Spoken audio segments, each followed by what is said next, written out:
ادعمني بلايك واشتراك عشان تعرف اسرار الكهرباء اللي محدش بيقولها.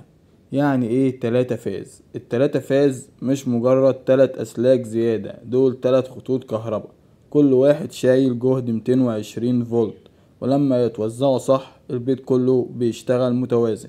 لو وصلت فازة مع فازة على نفس الخط هيحصل قفلة جامدة، ممكن تكهرب الأجهزة وتبوظ كل حاجة. التوصيل الصح بيكون عن طريق لوحة توزيع الكهرباء.